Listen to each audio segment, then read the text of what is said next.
Welcome to I dream. నేను మీ సురేఖ. ఈ మధ్య కేరళలో ఒక సంఘటన జరిగింది. ఈ ఇన్సిడెంట్ తర్వాత చాలామంది బాధపడ్డారు. ఆ సంఘటన ఏంటి అంటే, ఒక చిన్నారి ఈతకు వెళ్ళింది. కొద్ది రోజుల తర్వాత ఆ అమ్మాయికి హెల్త్ ఇష్యూ వస్తే అసలు ఏమైంది అని చెప్పి డాక్టర్స్ని కలిసే లోపే ఆ చిన్నారి ప్రాణం పోయింది అంటున్నారు. బ్రెయిన్ ఈటింగ్ అమీబాతో బాధపడిందట. అంటే ముక్కు ద్వారా ఒక బ్యాక్టీరియా వెళ్ళి బ్రెయిన్ని డ్యామేజ్ చేసింది అంటున్నారు. అసలు ఈ బ్రెయిన్ ఈటింగ్ అమీబా అంటే ఏంటి, అసలు ఎందుకు ప్రాణం తీసే అంత పెద్ద డిసీజా ఇది అనే విషయం ఇవాళ డీటెయిల్గా తెలుసుకుందాం. ఈరోజు మనతో పాటు ఉన్నారు ప్రముఖ న్యూరో సర్జన్ డాక్టర్ రంగనాథం గారు. వారితో మాట్లాడదాం. నమస్కారం అండి. సరే, కేరళలో జరిగిన ఇన్సిడెంట్ మనసుని కలిచివేసింది సార్. చిన్నారి ప్రాణం పోయే అంత పెద్ద disease sir brain eating amoeba. అసలు వినటమే మొదటిసారి సార్. అది ఆర్టికల్ చదివినప్పుడే నేనైతే ఫస్ట్ టైం చూసాను సార్ బ్రెయిన్ ఈటింగ్ అమీబా అనే విషయం. అసలు ఏంటి సార్ ఈ డిసీజ్? అదే మాటలోనే ఉంది, బ్రెయిన్ ఈటింగ్ అమీబా అని. అమీబా అంటే ఏమిటి? అది ఇప్పుడు బాక్టీరియా కంటే పెద్దది. ఏదో ఫంగస్ లాగా లేకపోతే వైరస్ కోవిడ్ లాగా ఎలా వచ్చింది కాదు. బ్రెయిన్ తినే అంత ప్రమాదమైంది. ఒకటి అదృష్టం ఏంటంటే గుడిలో మెల్ల మాదిరి ఇదేదో చాలా ఫ్రీక్వెంట్గా కోవిడ్ లాగా లక్షలు కోట్లు వచ్చేవి కావు. ఇంతవరకు మన దేశంలో దగ్గర ఒక 20 కేసులు నమోదైనాయి గత కొన్ని సంవత్సరాలుగా ఇది ఉంది. ఓకే, ఇది ఎప్పుడో 1990లోనే మొదటి కేసు వచ్చింది కేరళ. ఆ తర్వాత 2000 సంవత్సరంలోన, 2019లోన, 2020లో, 2022లో, లాస్ట్ ఇయర్ 23లో ఒక కేసు వచ్చింది. ఓకే, ఇప్పుడు మళ్ళీ అక్కడ లాస్ట్ ఇయర్ కూడా ఒక కేసు వచ్చింది. ఇది సరే, ఇవన్నీ కేసులు ఎక్కువ శాతం ఇప్పుడు వచ్చిన 20 కేసుల్లో దగ్గర ఒక 8 కేసులు కేరళలో. ఎందుకు సార్ కేరళలో? దానికి ఒక కారణం ఉంది. భౌగోళికంగా కేరళ గురించి మనం ఆలోచిస్తే గాడ్స్ ఓన్ కంట్రీ దాని పేరు. అక్కడ వాటర్ సమృద్ధిగా ఉంటుంది. ఈ వ్యాధి ఏదైతే ఉందో వాటర్ ద్వారా సంక్రమించేటువంటి వ్యాధి. అది కాకుండా ఉత్తర భారతదేశంలో తీసుకుంటే మీరు రోహతక్, హర్యానా, ఇలాగ ఆ ప్రాంతాల్లో కూడా వస్తుంది. ముఖ్యంగా మనం ఈ ప్రాంతంలోని కేరళ గత సంవత్సరం వచ్చినటువంటి నమోదైన కేసు, ఈ సంవత్సరం వచ్చినటువంటి నమోదైన కేసు రెండు కూడా కేరళలోని ఆలపుజా అని ఒక డిస్ట్రిక్ట్ ఉంది. దాని ఒరిజినల్ పేరు కొంతమందికి తెలియకపోతే ఆలప్పి అనేవాళ్ళు. ఆలప్పి కాలక్రమేణా దాని పేరు ఆలపుజగా మార్చింది. అక్కడ కూడా చాలా వాటర్, ప్రతి దగ్గర కేరళలో వాటర్ ఉంటుంది. అదే కాకుండా ఇప్పుడు కేరళలోనే తీసుకుంటే కన్నూరు, త్రిశూరు ఇలాంటి ఊళ్ళలో కూడా ఈ వ్యాధి నమోదైంది. అన్నిటికంటే ప్రమాదకరమైనది ఏమిటంటే 20 కేసులు భారతదేశంలో నమోదైన కేసుల్లో దగ్గర 8 మంది 9 మంది జరిగిపోయారు, అంటే చనిపోయారు. అంటే ఎంత ప్రమాదకరమైందో అని. అమీబా అంటే ఇందాక చెప్పినట్టుగా ఏంటంటే వైరస్ కంటే చిన్నది, బాక్టీరియా కంటే చిన్నది, బాక్టీరియా కంటే పెద్దది. అది ఒక్క కణం ఉంటుంది దాని లోపల.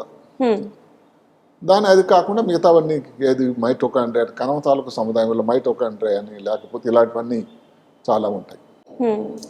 ఈ ప్రోటీన్స్ అవన్నీ ఉంటాయి అందులో. ఇలాంటి దానిని మనం అమీబా అంటాం. అసలు అమీబా అంటే మనిషి అమీబా లాంటి వాడు అంటాం. అంటే రోజుకొక మాట మార్చే వాళ్ళని అమీబాలు అంటారు. అంటే ముఖ్యంగా ఈ పరాణజీవి ఏదైతే పారాసైటిక్ ఏదైతే ఉందో సూడోపోడియా అని ఉంటాయి. పరిస్థితులను బట్టి లోపలికి ఉండడం, స్థిరంగా అయిపోవడం, పెద్దగా అయిపోవడం ఇలా జరుగుతూ ఉంటుంది. అంటే ఎక్కడ చిన్న చోటు నుంచి కూడా వెళ్ళిపోగలరు.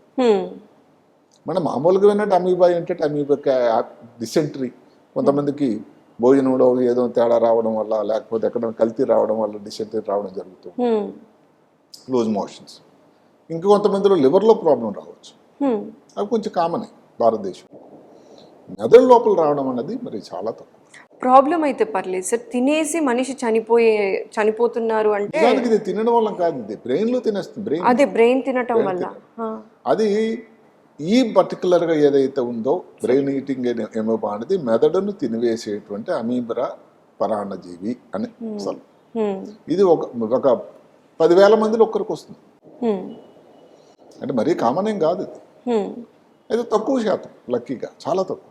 ఓకే, ఇప్పుడు ఈ చిన్న బేబీ ఎవరైతే ఉందో ఇక్కడ విచారకరం ఏమిటి అంటే 20 నుంచి లోపల వయసు వాళ్ళు వస్తుందట. ఎందుకో కారణం మనకి ఇంకా తెలియదు, రీజన్స్ తెలియదు. కానీ 20 years లోపు వాళ్ళకి నమోదైన 20 కేసులు కూడా తప్పు.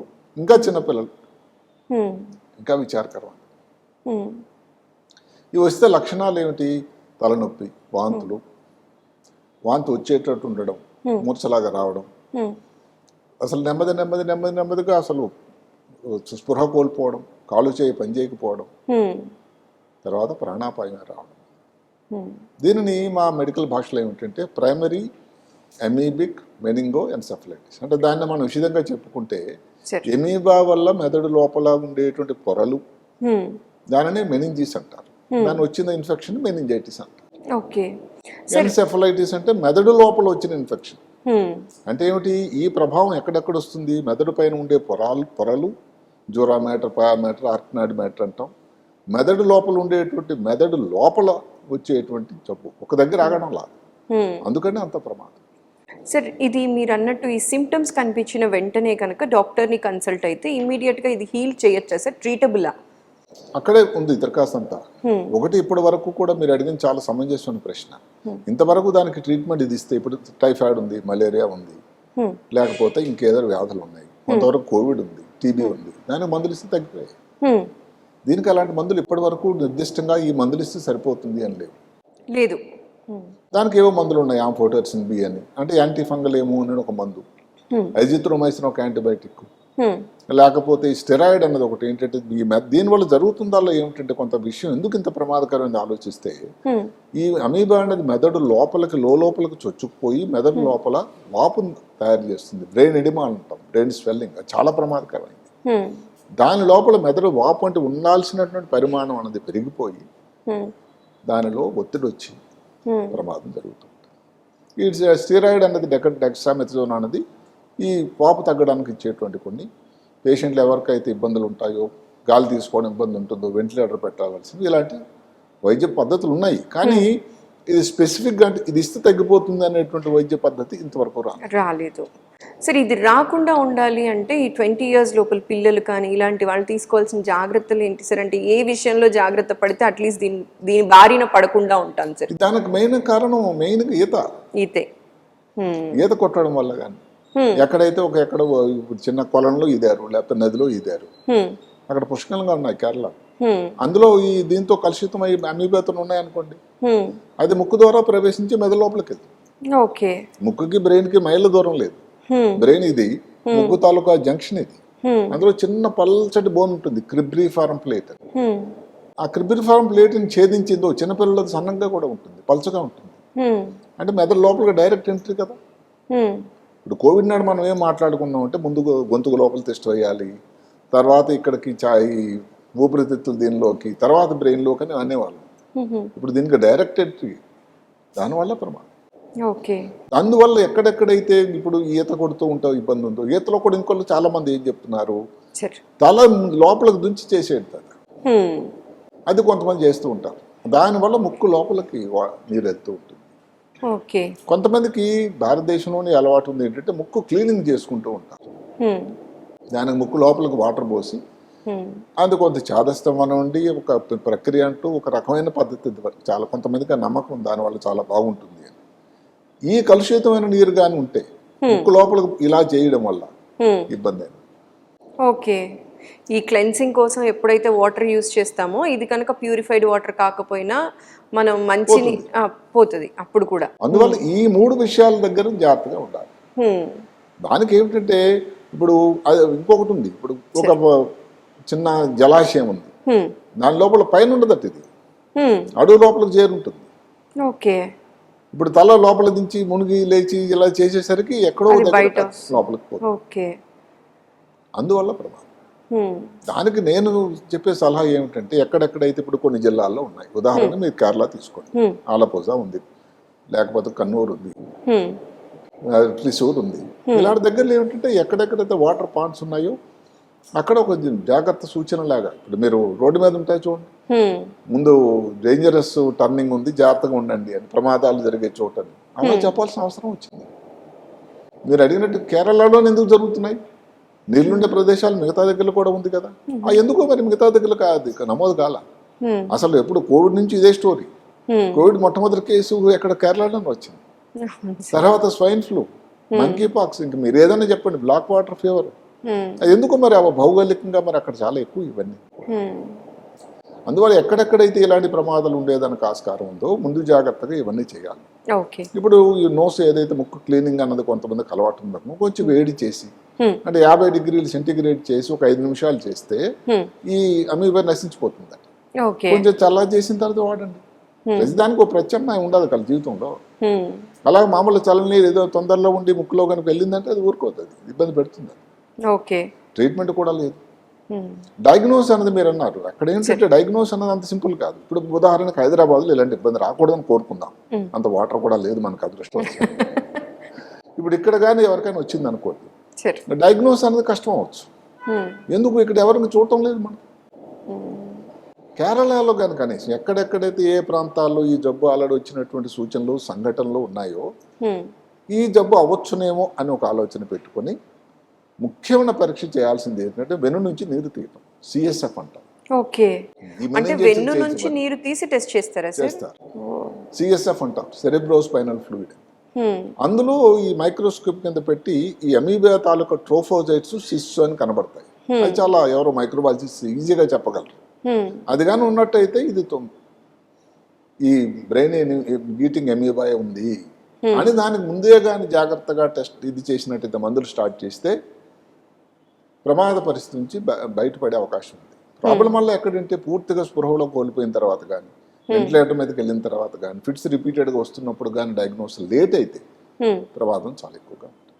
సో లేట్గా కాకుండా ముందే కనుక తెలుసుకుంటే కొంతవరకు. అదే కాకుండా ఇప్పుడు అవగాహన అనేది ఇప్పుడు మాటకి ఏదో రేర్ ఫీవర్ ఉంటుందండి అమెరికాలో. మేము స్టూడెంట్లుగా ఉన్నప్పటి నుంచి అదే వింటున్నాం. క్యూ ఫీవర్ అంటారు, రాకీ స్పాటెడ్ మౌంటైన్ ఫీవర్ అంటారు. అది భారతదేశంలో ఎక్కడ చూస్తామండి? మరి వాళ్ళకి టీబీ అన్నది పెద్ద కష్టమే. ఓ టీబీ అని ఉంటే పెద్ద ఆశ్చర్యపోతారు, ఎందుకంటే ఆ దేశంలో లేదు టీబీ. భౌగోళికంగా కొన్ని జబ్బులు అక్కడ ఉన్నాయి. ఇంతకుముందు మన దగ్గర ఛానల్లో ఉన్న సిస్టీ సర్కోసిస్ వ్యాధి గురించి చేశాం. అది ఎక్కడో బ్రెజిల్ అలాంటిది భూమధ్య రేఖ దగ్గరకు ఉండే ప్రాంతాల్లో ఉంది. అమెరికా వాడు ఎప్పుడు చూస్తాడు? కాబట్టి అక్కడ డయాగ్నోస్ అనేది వాళ్ళకి కష్టం అవుతుంది.